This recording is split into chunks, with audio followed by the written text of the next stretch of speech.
मित्रांनो, आज आपण सौ के काकू कृषी महाविद्यालयाच्या प्रक्षेत्रावर आहोत. तर या ठिकाणी आज विद्यार्थ्यांसाठी प्रॅक्टिकल करणार आहोत. तर ते आहे पेरूची गुटी कलम कशा पद्धतीने करतात, तर याविषयी सविस्तर जाणून घेणार आहोत. सर्व विद्यार्थी या ठिकाणी आपल्याला बघायला मिळतात. तर बघू शकता. चला आपण करूया प्रात्यक्षिक. कशा पद्धतीने पेरू आपण रोप पेरूच्या घरच्या घरी तयार करू शकतो आणि एक नर्सरी बिझनेस कशा प्रकारे आपण चालू करू शकतो. तर आपल्या शेतामध्ये आपल्याला फक्त मदर प्लांट पाहिजे. मदर प्लांट म्हणजे हे मातृवृक्ष पेरूचे झाडं आपल्याकडे पाहिजे. आपण घरच्या घरी पेरूचे रोपं तयार करू शकतो. स्किल सोपी आहे, सिंपल आहे. फक्त एक जाणून घ्या, काळजीपूर्वक बघा. नक्कीच आपण या गोष्टी घरी तुम्ही करू शकता. तर चालू करूया. तर सर्वात अगोदर आपल्याला गुट्टी कलम करण्यासाठी पेन्सिल पेनाच्या आकाराच्या फांद्या निवडायच्यात आणि त्या निवडताना ही फांदी स्वच्छ करायची, म्हणजे इथले पानं वगैरे असतील तर ते कट करायचे.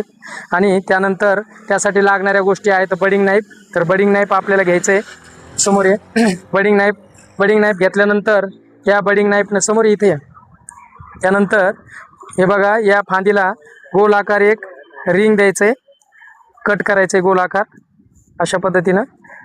आणि लगेच दुसरा कट जो आहे त्याच्या वरच्या साईडला एक 2 ते 3 सेंटीमीटर अंतरावरती दुसरा कट द्यायचा आहे.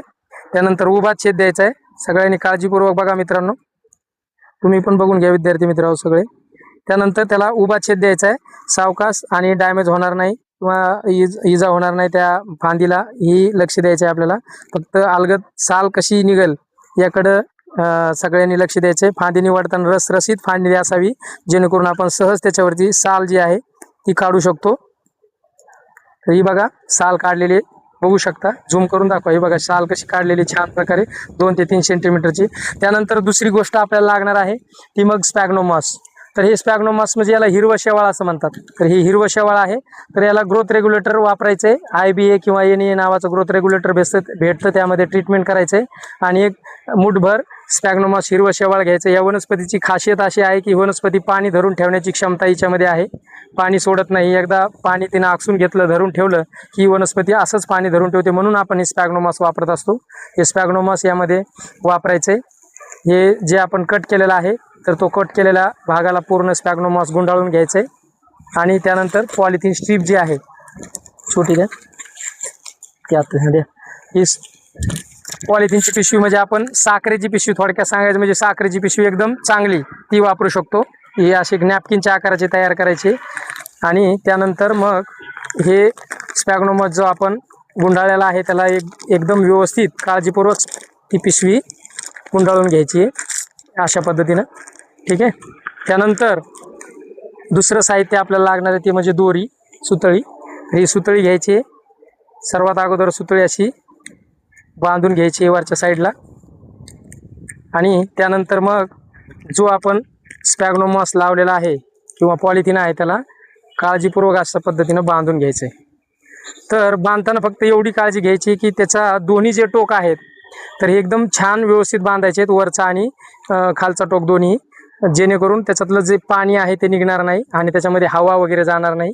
तर एवढं काळजीपूर्वक अशा पद्धतीने बांधावं. संपलं, सिंपल आहे. तर ही गोष्ट ही अशा पद्धतीने तुम्ही करायचं प्रॅक्टिकल. आणि त्यानंतर हे असंच ठेवायचं आपल्याला 30 ते 45 दिवसापर्यंत. 45 दिवसानंतर याच्यावरती मुळ्या फुटतात. उदाहरण आहे, मागच्या वेळेस आपण लेअरिंग केलं होतं मागच्या प्रॅक्टिकलमध्ये तेव्हाचं. तर हे बघा स्पॅग्नोमॉस मी आत्ताच सोडले, याच्यावरची पिशवी सोडली.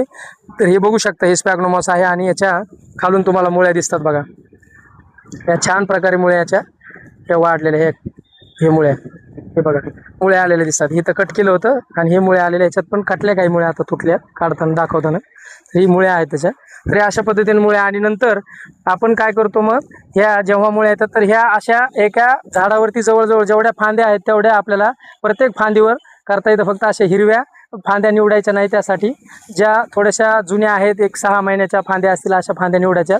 आणि त्याच्यावरती प्रत्येक फांदीवर आपण ही इयर लेअरिंग करू शकतो. म्हणजे जवळजवळ जेवढ्या फांद्यात तेवढे रोपं आपण एका झाडावर तयार करू शकतो. त्यानंतर हे जेव्हा मुळ्या फुटतात त्यावेळेस याच्या एकदम खाली 2 ते 3 सेंटीमीटर खाली काय करायचं, कट करून घ्यायचं अशा पद्धतीने. तर हे तुमचे हे कट केलेलं हे तुमचं नवीन रोप झालं, जे की पेरूचं. ही सरदार नावाची व्हरायटी आहे. तर हे सरदार रोप आपलं तयार झालं. तर असे हे रोपं, ही एक रोप तयार होईल आता 40-45 दिवसानं. अशा जेवढ्या फांद्या तेवढ्या फांद्यावर आपण एअर लेअरिंग करणार किंवा गुटी कलम करणार आणि असे रोपं तयार होणार. हे झालेले रोपं तयार झालेले पिशव्यामध्ये भरायचे आणि त्या पिशव्यामध्ये याची लागवड करायची आणि शेड नेटमध्ये ठेवायचे. एक थोडे सेटल होईपर्यंत ठेवायचे आणि त्यानंतर 1 महिनाभरानं तुम्ही हे रोपं विक्रीसाठी वापरू शकता किंवा याची विक्री करू शकता. तर असा हा सोपा एकदम व्यवसाय आहे नर्सरीचा आणि ह्या गुटी कलमाची आपण याच्यावरती पेरूवरती करू शकतो. ठीक आहे, धन्यवाद.